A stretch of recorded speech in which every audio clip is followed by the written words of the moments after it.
seems like they're panicking at this time, and they're just trying to get away. They don't really have a good plan, or they don't have anything could happen at this moment. Our officers are going to stay behind them. There's nowhere to go, and you could tell they're starting to feel that pressure. Our helicopters overhead, and at this point, there's nowhere to really go. All right, Officer Quintero, thank you so much for your time. We want to go back up right now to our Eliana Moreno overhead in News Chopper 4. Eliana, we did get some new information from Officer Luis Quintero with CHP mentioning that their initial want was reckless driving. The timing of this officer's comments could not have been more perfect, because shortly after that left his mouth, this happened. Hey there, Jonathan. Yeah, and as Officer Quintero was talking, the two riders made the transition to the westbound 105. Yeah, and look at this. My pilot, James Pollard, was just pointing these guys out to me. He says it's a group of bikers that is I'm not going to say joining the pursuit, but perhaps they were just in the area. Let's cross our fingers that this isn't some sort of coordinated effort here by our two guys in the pursuit to try to blend in with a group of riders. But it just so happened to be, I guess, that there was a group of riders in the general area. We're just off of Imperial Highway, which runs parallel to the 105 freeway. We're near the Wilmington Avenue exit. I'll widen out the shot so we can see how many guys are out here. There's a few guys doing wheelies. Oh my gosh. Okay, yeah, this is interesting. I can't say that that this is a circumstance that they just happen to fall into a group of other riders. We do know that that one guy in the pursuit, the one on the white bike, he was on his phone for an awful long time. So I don't know if he got his friends to come out here with him. If he did, and if they were dumb enough to come out here and join the pursuit, then they're all going to be detained when this pursuit comes to an end. But to make something that was already dangerous even more dangerous by adding more riders is beyond me. All right, I guess we're just going to have to wait and see if these other riders stick with them and are with them, or if they're just trying to convince them to pull over. But right now, they are sticking with them, and it is a bunch. This is the strangest thing. All right, guys, so welcome back. Thank you for hanging out, spending a few moments here with me. If you're new, definitely make sure you hit that subscribe button. I really do appreciate it. Now, I'm not going to talk your ear off too much because I'm going to show you guys more of the footage. The original is about 40+ minutes, so if you really want to, take a look at the full footage, it's very easily accessible. I believe 3 or 4 news channels posted it up over in LA. Now, really how it all started was the guy on the blue bike was getting pulled over for reckless driving. The one on the white bike joined in on the action, jumped on his phone, and probably created one of the best escapes, plots that I've seen. It's straight out of like a Fast and the Furious movie. Calls his buddies, and about 15 of them join in, maybe even 20, join in on the action.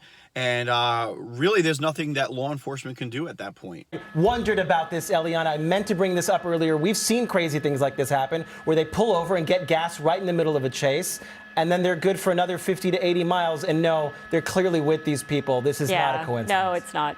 Yeah, I mean, I can't call 12 people to come save me in a pursuit, and somehow these guys, they get their buddies to come out, and to come out in a very coordinated effort on their bikes as well, and they're getting gas.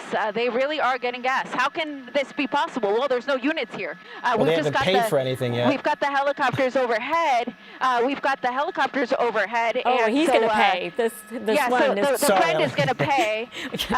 So the friend is going to pay. And they're going to try to get as much gas as they can before the units pull up. But again, there were no units here. It was just the helicopters. So the helicopters are now coordinating the response here from the ground units to try to get some patrol units to the Chevron gas station to detain these guys. And now they're not only going to be focusing on the 2 original individuals, they're also going to want to detain all of the guys that came out to help them as well. But you can see the guy on the white bike already fueled up. And now we've got the rider there in the blue, who is on the blue bike rather, who is also fueling up. But I'm going to wind out the shot just a bit. I want to see if we see some units come into the frame, but for now we don't see any. We're right at Imperial Avenue and Success. There goes the friend there doing a wheelie, showing off for the cameras. But again, we see the rider there on the white bike, he was just shaking his bike. So that's kind of what I was telling you earlier. They were going to try to shake it to try to get a little more gas in there.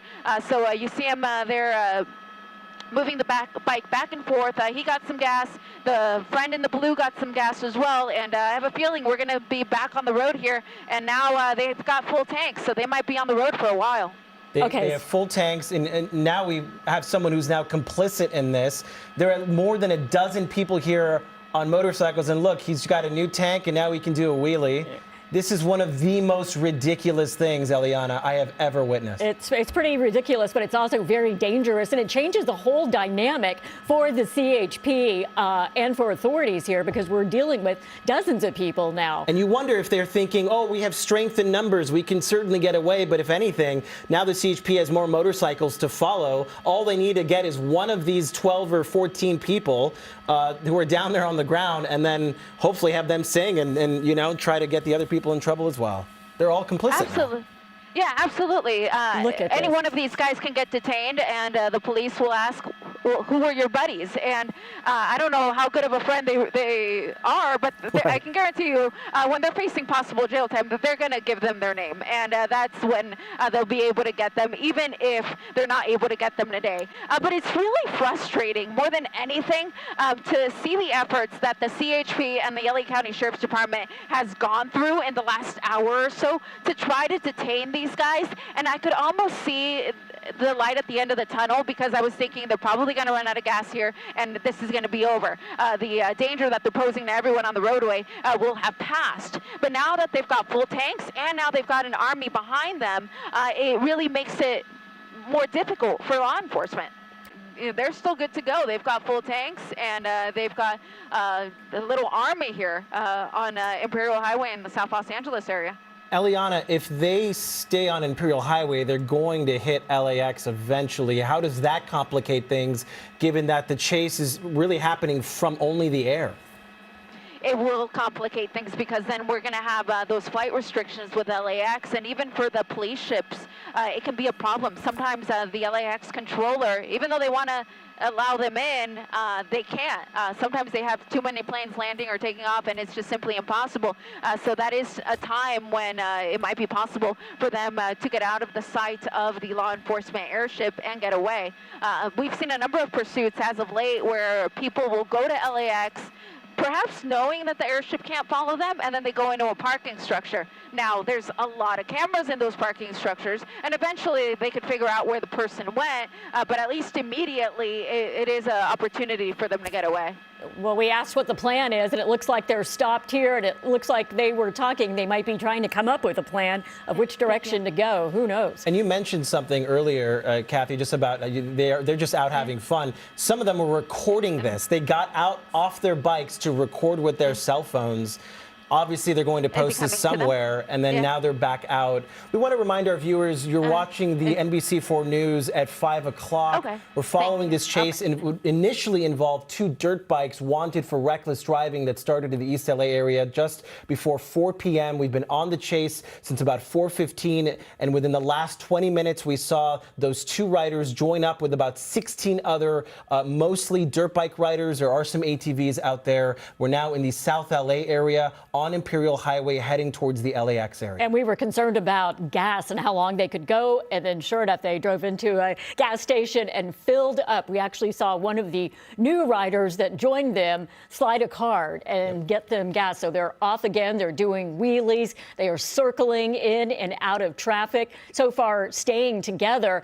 And Eliana, the problem is now you can't pit them, you can't spike strip them. Now we don't know which direction they're going. They're not on a freeway to shut down a freeway. So I'm wondering, have you heard what the plan is besides following them in the airship? So my pilot, James Pollard, was pointing out that there was a police unit in the area where we just were a second ago. But again, there's very little that these ground units can do. They can't pit them. I mean, there's force in numbers. They want to pit a motorcycle anyway, but they can't pit them. They can't spike them. They're obviously not going to run out of gas now. So really all they can do is continue to follow them. And now the police aren't anywhere to be seen because, again, they're not trailing them from behind. It's really impossible at this point.